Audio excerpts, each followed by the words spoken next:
اسی طرح سورج گرہن کی نماز ہے، چاند گرہن کی نماز ہے، تو اس کی بھی باقاعدہ نوافل نماز ہیں، باقاعدہ جو ہے، بلکہ ایک دفعہ معاملہ یوں ہوا، صحیح بخاری کی حدیث ہے، 1043 نبی پاک صلی اللہ علیہ وسلم کے 3 بیٹے اور 4 بیٹیاں تھیں۔ حضرت قاسم آپ کے بڑے بیٹے تھے، جس وجہ سے آپ کی کنیت ہی کیا ہے؟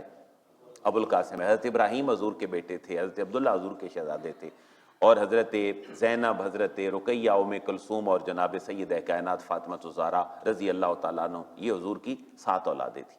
تو اتفاق ایسے ہوا کہ حضرت ابراہیم تقریباً کو 1.5 سال کی عمر میں وصال کر گئے، حضور کے صاحبزادے۔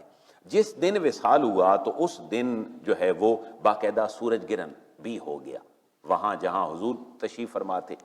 تو لوگوں کے دل و دماغ میں یہ بات آئی کہ جو حضور کے صاحبزادے کا وصال ہوا تو آج جو ہے وہ سورج جو ہے وہ اس دکھ میں رو رہا ہے۔ تو نبی پاک علیہ الصلوۃ والسلام نے فرمایا، سنو، ان الشمس والقمر لا ينکسفان لموت احد، سورج اور چاند کو گرہن نہیں لگتا کسی کی موت کی وجہ سے، ولا لحیاتہ، نہ ہی کسی کی حیات اور پیدائش کی وجہ سے۔ فَإِذَا رَأَيْتُمْ فَصَلُّوا، جب تم اس حالت کو دیکھو سورج چاند کی کو تو فصلو، تم کیا کرو؟ نماز پڑھو، اور وَدْعُوا اللَّهَ، اللہ تعالیٰ سے دعا کیا کرو۔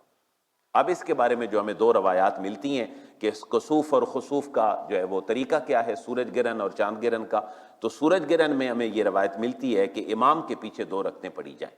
جب سورج گرہن ہو تو امام کے پیچھے 2 رکعتیں پڑھی جائیں، جن میں بہت لمبی قرات ہو اور لمبا جو ہے وہ رکوع و سجود ہو، اور اس کے بعد قبلہ رخ جو ہے وہ دعا کی جائے اللہ سے، اور اس وقت تک دعا کرتے رہیں جب تک کہ یہ سورج جو ہے اس کا یہ جو گرہن لگا ہے یہ ختم نہ ہو جائے۔ اور چاند گرہن کے بارے میں بہترین روایات یہ ہیں کہ چاند گرہن چونکہ دن کو نہیں ہوتا، رات کو عموماً ہے، ہو بھی صحیح تو پتہ دن کو نہیں چلتا، اس کے لیے ہماری روایت یہ ہے کہ یہ گھروں کے اندر پڑھی جائے۔ دیکھیں اسلام کا کتنا پیارا پہلو ہے کہ رات کو کوئی ایک نفل نماز پڑھنے کہیں باہر نکل جائے بیچارہ، اور رات کو اس کو درندہ پکڑ لے، جیسے اس وقت کا ایک دیہاتی عربوں کا ماحول تھا۔ تو اسلام نے اس کا خیال رکھا کہ سورج گرہن ہو تو باہر جا کے پڑھیں، اور چاند گرہن ہو تو گھر کے اندر ہی پڑھیں، بس اللہ سے جو ہے وہ توبہ اور استغفار کر لیں، یہ اللہ کی قدرت کی نشانی ہے۔ باقی سائنٹیفیکلی اس کے جو بھی زمین کے چکر ہیں اور اس کے اندر سورج اور چاند کا آنا اور گہنا جانا ہے، اس سے بالکل بھی اسلام انکار نہیں کرتا، وہ ریئلٹی ہے اور وہ ایک اپنا معاملہ ہے سائنس کا۔